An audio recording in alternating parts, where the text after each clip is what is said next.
વિધાનસભામાં આજે 17મા દિવસે ધારાસભ્ય જિગ્નેશ મેવાણી અને સરકારના જ મંત્રી મનીષા વકીલ છે તે સામે આવ્યા હતા અને આંકડાના મામલે આ મંત્રી પોતે પણ હવે જવાબ આપવામાં ભરાયા હતા।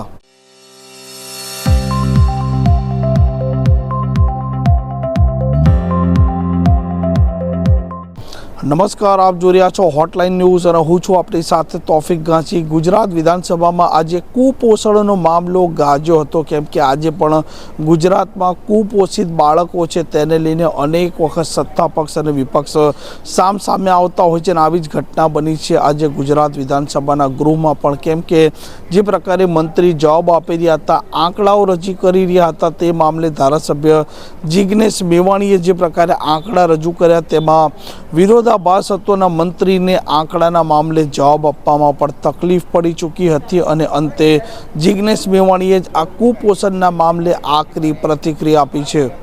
आज विधानसभामां मारा द्वारा पूछवामां आवेला कुपोषण विषयना प्रश्नना जवाबमां राज्यनी सरकारे संबंधित मंत्रीए एवो जवाब आप्यो छे कि गुजरातमां ओछा वजनवाळा, अति ओछा वजनवाळा अने कुपोषित 20 जिल्लामां थईने 4 लाखथी वधारे बाळको छे।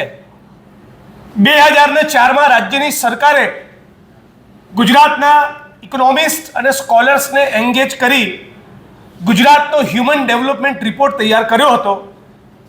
2004 थी आ 2026 21-22 वर्षना समयगाळा दरमियान गुजराते नरेन्द्रभाई थी भूपेन्द्रभाई सुधीनी भारतीय जनता पार्टीनी यात्रा जोई, पण आ यात्रा दरमियान गुजरातना बाळकोनुं कुपोषण दूर ना थयुं। मंत्रीश्रीए कह्युं कि डायटरी प्रेक्टिसिसना कारणे एटले चोक्कस प्रकारनो आहार लेवानी टेव अने पद्धतिओना कारणे चोक्कस प्रकारना स्वादना चटका करवानुं लोकोने मन थतो होय छे। एवा बधा फेक्टर्सना कारणे कुपोषण छे, जे साव बहु वाहियात बाबत छे।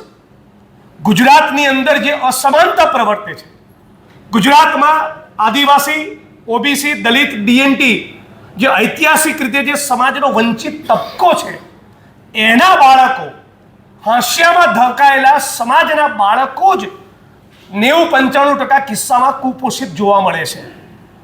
बहु दुखनी अने चिंतानी बाबत ए छे कि धारो के कोई जिल्लामां 2015 सालमां 12,000 बाळको कुपोषित हता અને 2020 એ 12,000 માંથી 10,000 બાળકો કુપોષણમાંથી બહાર આવી ગયા। તો રેકોર્ડ ઉપર એવું લાગે કે 90% પરફોર્મન્સ સારું થઈ ગયું, પણ પેલા જે 2,000 બાળકો કુપોષિત રહી ગયા એણે એકવાર 5-5.5 વર્ષની ઉંમર ક્રોસ કરી તો એના હ્યુમન બ્રેનનું, એના મસ્તિષ્કનું અમુક હદ પછી એનું ડેવલપમેન્ટ થતું નથી। એટલે આ ગુજરાત માટે બહુ જ મોટી ચિંતાનો વિષય હોવો જોઈએ।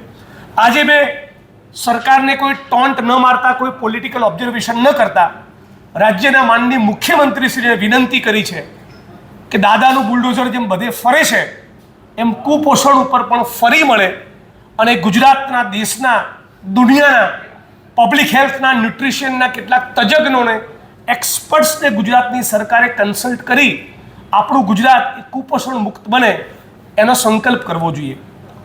બીજું, આજે समाज कल्याण विभागना बजेट में मारा विचारों रजू कर्या।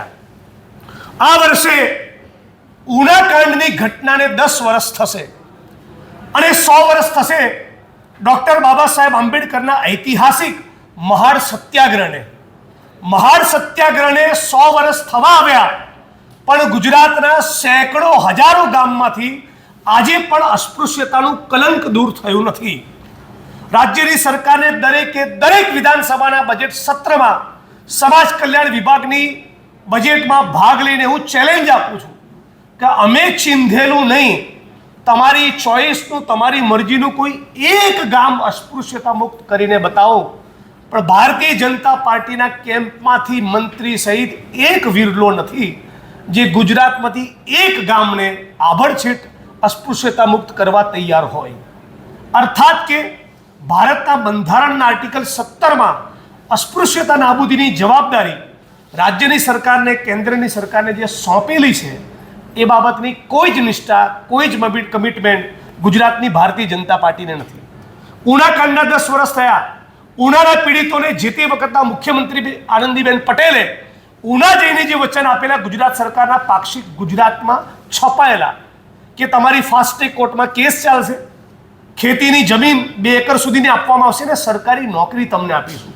આજે બરાબર 10 વર્ષ થશે આ જૂન જુલાઈમાં, ન ખેતીની જમીન મળી, ન સરકારી નોકરી મળી, ન એમને ન્યાય મળ્યો. થાનગઢમાં 19, 20, 21, 22 વર્ષના 3 દલિત દીકરાઓ જાણે આતંકવાદી હોય એ રીતે એમની છાતી ઉપર ગોળીઓ મારી, AK-47ની રાઇફલથી ગોળીઓ મારી એ દુધમલ દલિત દીકરાઓને રહેસી નાખ્યા. આજે એ વાતને 13 થી 14 વર્ષ થયા, એ પીડિત પરિવારોને પણ ન્યાય નથી મળ્યો.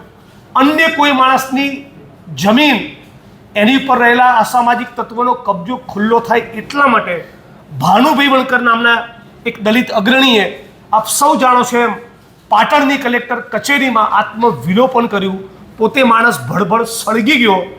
એ બાદ પણ હજી સુધી આપણા મહેસૂલ વિભાગને, એ બાદ પણ હજી સુધી ગુજરાતની સરકારને એવું નથી મન થતું કે દલિતોની 20,000 વીઘા જમીન પર દબાણ હોવાની સતત ધારાસભ્ય જિગ્નેશભાઈ રજૂઆત કરે છે, કોંગ્રેસ પાર્ટી રજૂઆત કરે છે, અને છતાં આ 20,000 વીઘામાંથી 1 ઇંચ જમીનનો કબજો ભારતીય જનતા પાર્ટીની સરકાર સોંપવા તૈયાર નથી. 8 વર્ષથી આ ગૃહમાં સતત બોલું છું. એક 200, 500, 1000 રૂપિયા માટે વાલ્મીકી સમાજનો અમારો સફાઈ કામદાર ગટરમાં ઉતરીને મર્યા જ કરે છે, અને છતાં આ રાજ્યની સરકાર રોબોટ્સ કે એવા કોઈ આધુનિક મશીનો વસાવવા માંગતી નથી કે કોઈ સફાઈ કામદારે ગટરમાં ઉતરીને મરવું પડે.